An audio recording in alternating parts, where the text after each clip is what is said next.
Takot ang namayani sa marami nating kababayan sa kasagsagan ng malakas na lindol na tumama sa Mindanao.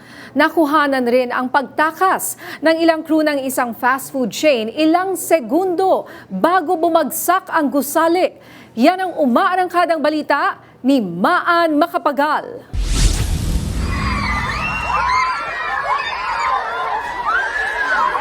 Pasado 7:30 ng umaga kahapon, July 8, 2026, nang gulantangin ng maraming kababayan natin sa Mindanao dahil sa magnitude 7.8 na lindol.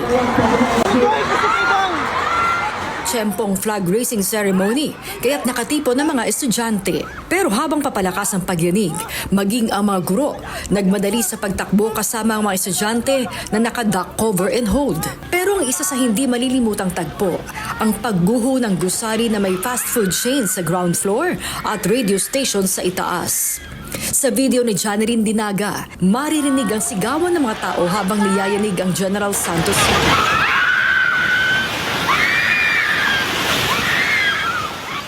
Kita sa video na natutuklap na ang pader ng gusali.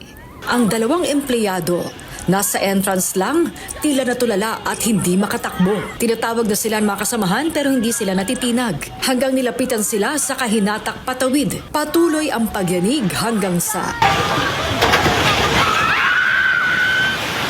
Laking pasasalamat naman nakalabas sa fast food chain bago ito bumagsak.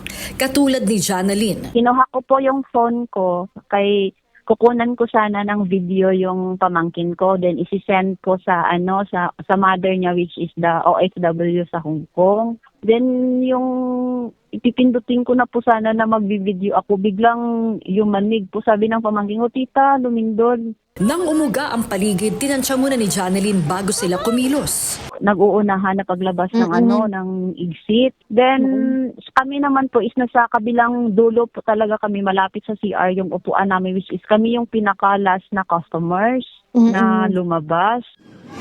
Sa video naman ni Roselyn Gravanto, hindi na mapigilan ng mga empleyado na mapaiyak. Sa video namang ito ni Herman Pablico, makikita ang naging pinsala sa pagguho ng mabahagi ng isang bundok dahil sa landslide. Ipinag-utos na rin ni Pagulong Ferdinand R. Marcos Jr.